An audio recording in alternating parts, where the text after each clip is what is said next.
In the name of the Almighty, the Lord of all mankind. Assalamu alaikum, ladies and gentlemen, and good evening to all the distinguished foreign guests who are gathered here. Especially, I'd like to recognize the Honorable High Commissioner of Kenya, Madam Naimbura Kamau, and the Honorable Ambassador of Brotherly Azerbaijan, of course, Mr. Faradov, and Tarana, also you also, and also all the distinguished ladies, Rabil Pirzada Sahiba, or Saida Batul Sahiba, or Dr. Unaira Adila Sahiba, or Dr. Anila, or Sara Khatak Sahiba. I hope I have not missed out anybody. Thank you so much. And it's a great pleasure. मैं ज़रा मुख्तसर बात करूँगा. एक तो about, since the foreign guests are here, ladies and gentlemen, you should know that Pakistan itself is a creation of the democratic process, and Pakistan was not possible without the active participation of the women of the South Asian subcontinent, the Muslim women. The Quaid-e-Azam Muhammad Ali Jinnah, the father of the nation, was a very enlightened leader. And when he took the decision that the future destiny of the Muslims of India lies in an independent, free homeland, the first thing he did was that he brought his sister, Madre Millat Fatima Jinnah, into politics with the purpose to ensure that women participate in the freedom movement. She was a dentist, she was a professional person, and she always stood by the side of her illustrious brother. I'm talking of the 30s. This decision was taken in 1938 when the All India Muslim League established the women's wing. He established two wings when he took the decision. One, a youth wing for students, for youth, and the other one, women's wing. And the women were mobilized. And I'm very proud of the fact that both my parents, my late parents, my father, Colonel Mushahid Hussain Syed Saab, he took part in the freedom movement. He was in Islamia College, Lahore. He took part in the 1937 Lucknow session of the All India Muslim League, met the Qaid, also in the 1940 session of the Muslim League in Lahore, where he received the, then later on he received the gold medal for his contribution. And my late mother also, Mrs. Dure Samin Syed, she was a 20-year-old mother of one. My father was in the Second World War in the Africa front and the British Indian Army. She was part of the Zanana Muslim League, seeking chanda, with under the leadership of Madre Millat Fatima Jinnah and under the leadership of Begum Salma Tasaddaq Hussain Sahib in Lahore. So this is a very important element.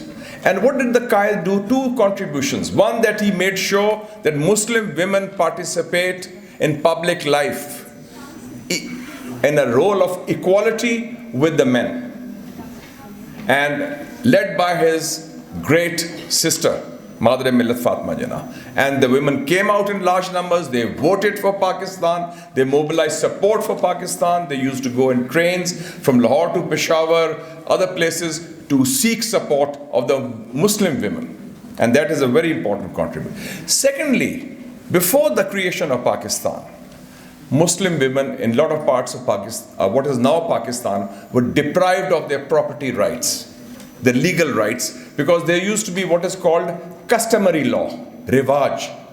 And this was an agreement between the feudals of both Hindus and Muslims and Sikhs.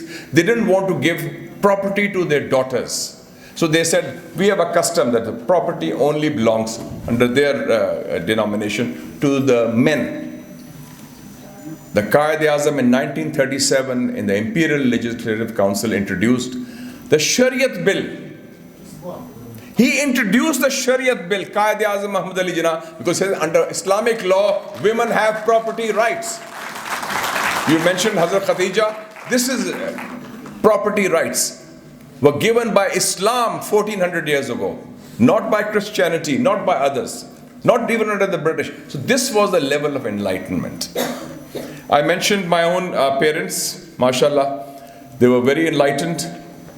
I mentioned my mother, my own wife, Professor Dr. Dushka Syed, has been teaching all her life in the university. She was chairperson, twice cancer survivor, by the way. Batul sahib. And but mashallah, still going strong by the grace of Almighty.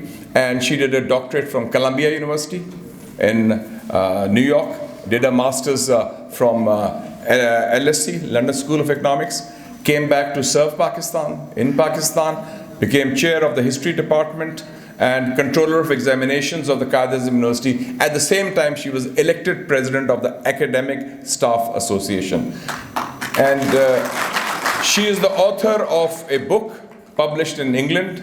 It's called The Role of Muslim Women in the Freedom Movement in India, from 1857 to 1947. My sister, younger sister, Hussain Syed, head girl of Canade, studied in Harvard. My parents didn't have the money. They sold their property to educate myself, my brother, and my sister. No discrimination.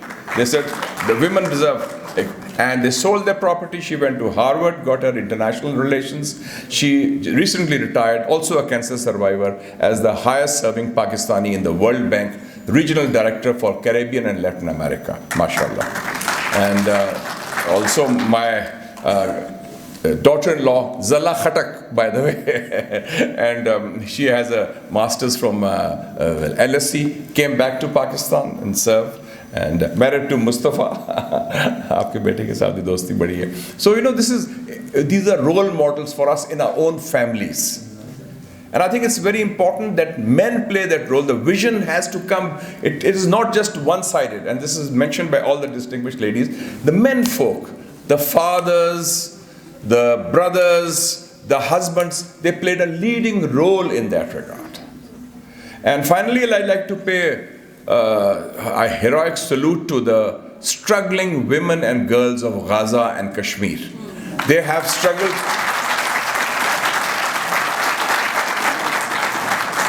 30,000 people have been martyred in Gaza. 20,000 are women and girls. And this is a heroic contribution. And there was this lady, Shireen Abu Akleh, from Al Jazeera, who was killed by the Israelis, Al Jazeera journalists. So women have played that role. I became the editor of the Muslim newspaper when I was in my late 20s. And I also tried to ensure that women play a role. Among my colleagues who were there, Dr. Malia Lodi, I launched her in journalism, Dr. Shirin Mazari, also Nigar Nazar, the first woman cartoonist in Pakistan, also Ishrat Hayat, Mariana Babar, Asma Barlas, and even 2 American women worked with me. They were married to Pakistanis, and they were there. Karen Pasha was married to the architect, Mr. Pasha, and Stephanie Bankar Khan, she was there. So we have women's empowerment was there in the newspaper I was editor of, The Muslim. And I think that the role of women is very powerful. I went to China in the 70s, and Chairman Mao said, women hold half the sky. I think in Pakistan they hold more than half the sky. Inshallah, the role is there. Thank you very much.